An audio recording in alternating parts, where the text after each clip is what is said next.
Good morning, everybody. Dear students, welcome to the 11th English class. Yesterday, we have seen the timetable and the course book about the syllabus. Today, let us see about the question paper pattern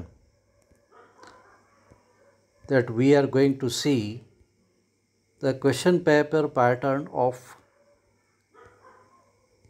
11th English.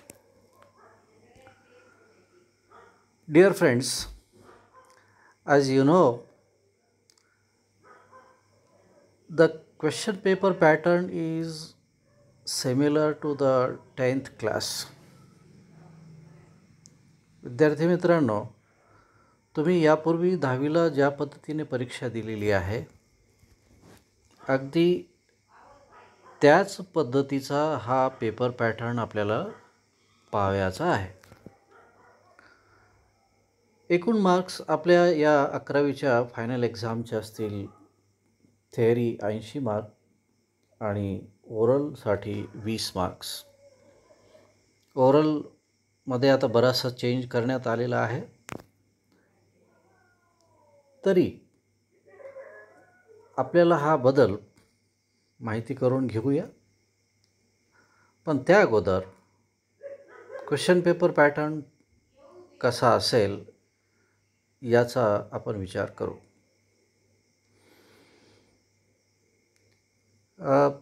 Question number 1 हा paper पॅटर्नमध्ये असेल तो आहे read the scene extract and complete the activities given below. That is question number A and it carries 12 marks. विद्यार्थी मित्रांनो, याला 12 गुण आहेत आणि 6 प्रश्न A1 to A6 या सिरीजमध्ये विचारलेले आहेत. आता पहा,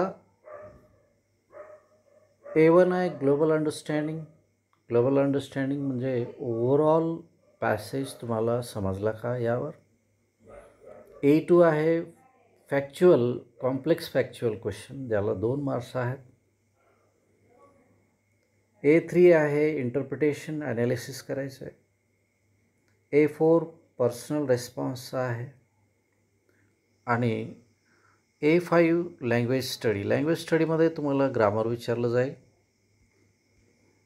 ग्रामर हे तुम्ही 10वीपर्यंत जे शिकलात अगदी तेच असणार आहे. त्याचबरोबर A6 हा जो क्वेश्चन असेल क्वेश्चन नंबर एमध्ये, क्वेश्चन नंबर 1A, तो वोकॅबलरीमध्ये असेल. Vocabulary find antonym, synonym, adverb form, verb form, noun form अशा प्रकारची वोकॅबलरी विचारलेली असेल. त्यानंतर क्वेश्चन नंबर 1B हा एकूण 4 गुणाचा आहे. There are 4 marks for this question. आणि याच्यामध्ये तुम्हाला language study, non textual grammar विचारलं जाणार आहे. Do as directed, transformation of sentences 3 marks आणि स्पॉट द एरर यासाठी 1 मार्क आहे. हा झाला question number 1A and 1B. तर या 1A आणि Bचे मार्क्स होतात 16. तर लक्षात घ्या, पहिला प्रश्न आपला हा 16 मार्काचा आहे. त्यानंतर क्वेश्चन नंबर 2A हा अनसीन एक्स्ट्रॅक्ट असेल. याची शब्दमर्यादा आहे 275 ते 300 शब्द. आणि या प्रश्नामध्ये अनसीन पॅसेजवर अगदी क्वेश्चन नंबर 1A मध्ये विचारलेल्या प्रश्नाचा फॉर्मॅट असेल. Global understanding, complex factual, inference interpretation, personal response, language study and vocabulary. परंतु इथे क्वेश्चन नंबर 2B मध्ये तुम्हाला आता थोडासा बदल आहे. समरी रायटिंग पूर्वी 4 मार्काला होतं, आता ते 3 मार्कासाठी आहे. तर समरी रायटिंग हा अनसीन पॅसेजवर आपल्याला तयार करायची आहे आणि त्याला एक सुटेबल टायटलसुद्धा द्यायचं आहे. यासाठी 3 गुण आहेत. 2 मार्क समरीसाठी, 1 गुण 1 गुण टायटलसाठी असेल. त्यानंतर क्वेश्चन नंबर 2C हा नोट मेकिंग किंवा माइंड मॅपिंग या प्रकारात येतो. आता यामध्ये एक अनसीन पॅसेज दिलेला असेल आणि त्यावर जशा सूचना केलेल्या आहेत तशा ॲक्टिव्हिटीज तुम्हाला पूर्ण करायच्या आहेत. जसं आपल्याला हा नोट मेकिंगचा जो प्रश्न आहे तो 2 प्रकारामध्ये येईल. एकतर माइंड मॅपिंग किंवा नोट मेकिंग हे ऑब्लिकमध्ये दिलेलं आहे. हे लक्षात ठेवणं आवश्यक आहे. त्यानंतर सेक्शन 2 पोएट्री अँड अप्रिशिएशन हा 3रा प्रश्न आहे. एकूण गुण 10 आहेत. यामध्ये तुमच्या टेक्स्टबुकमधील 8 कवितांपैकी 2 कविता तुम्हाला विचारलेल्या असतील. पहिली कविता विचारलेली असेल ती कॉम्प्रिहेन्शनसाठी. Read the extract and complete the activities given below. A seen extract from poem about 10 to 15 lines. 10 ते 15 ओळीची कविता निवडली जाईल तुमच्या पुस्तकातली आणि त्यावर 2-2 गुणाचे A1 to A5 असे प्रश्न विचारलेले असतात. यामध्ये नवीन बदल म्हणजे क्रिएटिव्हिटी हा थोडासा वेगळा प्रश्न आता विचारला जातो आहे. क्रिएटिव्हिटी म्हणजे तुम्हाला 2 ते 4 ओळी कवितेच्या तयार करायच्या आहेत. तुम्हाला तिथे थोडाफार आधार दिला जाईल किंवा सूचना दिली जाईल की अशा प्रकारच्या ओळी तुम्ही तयार कराव्यात. क्रिएटिव्हिटी हा जो भाग आहे तो पूर्णतः टोटली तुमच्या कल्पनाशक्तीवर आधारित आहे. तुम्ही किती कल्पक आहात, कविता करू शकतात का किंवा शब्दांची रचना करू शकतात का या संदर्भात आहे. बाकी प्रश्न अंडरस्टँडिंगचा प्रश्न आहे, इंटरप्रिटेशनचा आहे, पर्सनल रिस्पॉन्स आहे आणि पोएटिक डिव्हायसेस आहे. हे आपल्याला माहिती आहेतच. तुम्ही 10वीपर्यंत पोएटिक डिव्हायसेसचाही अभ्यास केलेला आहे. तर हा झाला क्वेश्चन नंबर 3A. हा 10 गुणासाठी होता. आणि त्यानंतर क्वेश्चन नंबर 3Bमध्ये टोटल ॲप्रिशिएशन तुम्हाला विचारलं जाईल. एक 10 ते 15 ओळीची कविता निवडली जाईल आणि क्वेश्चन्स विचारले जाणार नाहीत, तर जशा सूचना दिलेल्या असतील त्याप्रमाणे तुम्हाला त्याच्यावर ॲप्रिशिएशन लिहायचं आहे. अप्रिशिएशन करत असताना, कवितेचा रसास्वाद करत असताना कवी कोण आहे, कवितेचं थीम काय आहे, सेंट्रल आयडिया काय आहे, लँग्वेज कशी वापरली गेलेली आहे, पोएटिक डिव्हायसेस कोणती आहेत, या सर्व गोष्टी सांगणे म्हणजे अप्रिशिएशन.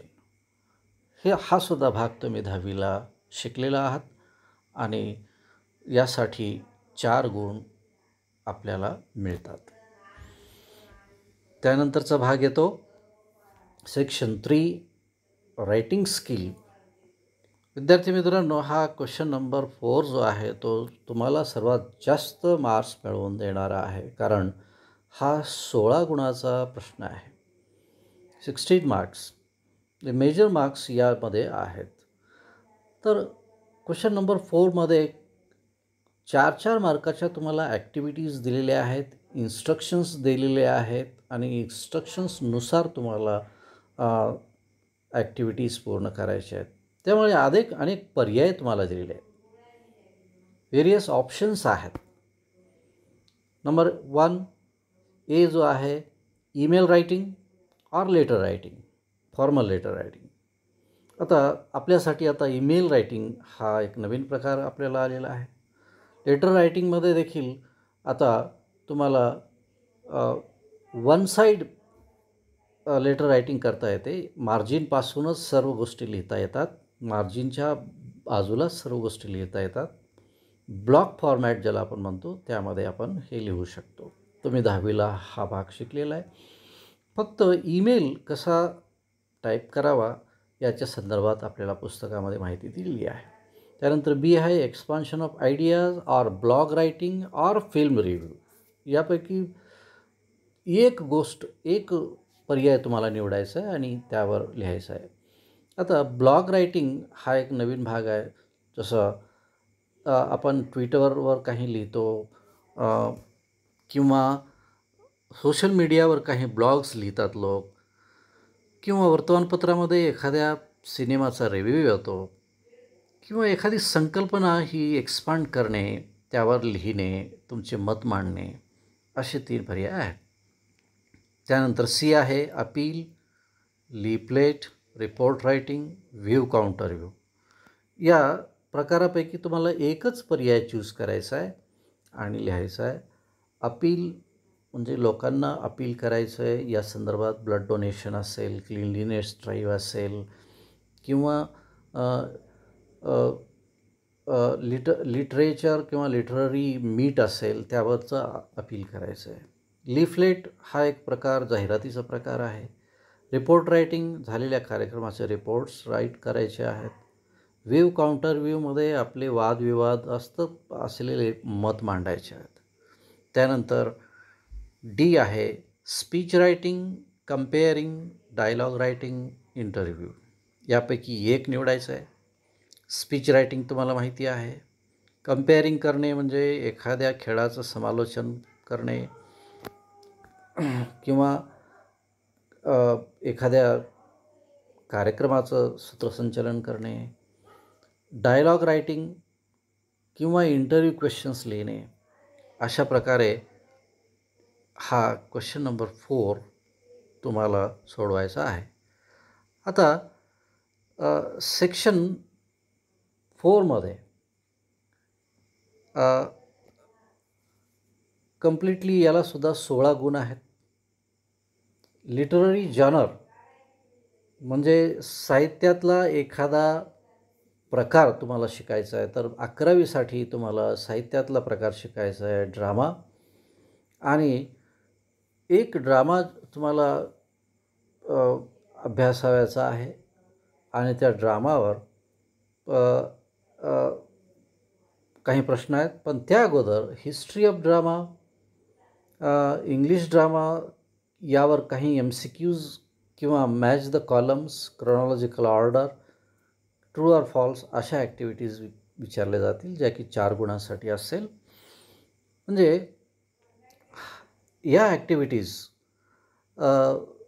युनिट नंबर 4.1वर बेस्ड आहेत आणि या ॲक्टिव्हिटीज हिस्ट्री ऑफ ड्रामा याशी निगडीत आहेत. हा एक साहित्याचा प्रकार आपल्याला अभ्यासायचा आहे. त्यानंतर दुसरे 4 मार्क्स आपल्याला आहेत. क्वेश्चन नंबर 5A हा हिस्ट्री ऑफ ड्रामाबद्दल असेल आणि question number 5B answer in 50 words to the questions given below. 2 प्रश्न विचारलेले आहेत. एखाद्या ड्रामामधले कॅरेक्टर्स किंवा नेम्स याच्याबद्दल तुम्हाला कम्पेअर अँड कॉन्ट्रास्ट करायचं आहे. So activities in this section should be framed on the unit number 4.2. तर युनिट 4.2वर बेस्ड हे क्वेश्चन्स असतील. आणि त्यानंतरचा प्रश्न आहे question number 5C answer in about 50 words the questions given below. तर एखाद्या ड्रामाचा प्लॉट, स्ट्रक्चर आणि थीम किंवा सेटिंग यावर आधारित प्रश्न असतील.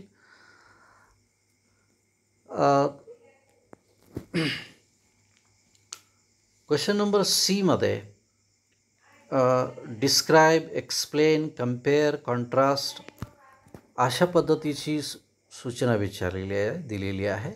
आणि त्याचबरोबर क्वेश्चन नंबर 5D मध्ये answer in about 50 words to the questions given below. तर एखाद्या ड्रामाबद्दल plot, structure, theme and setting याबद्दल प्रश्न विचारलेले आहेत. तर हा जो क्वेश्चन नंबर 5D आहे तो 4.3 यावर आधारित असेल. तर मित्रांनो, हा झाला आपला क्वेश्चन पेपर पॅटर्न. यानंतर आपण एक एक युनिटकडे जाऊया आणि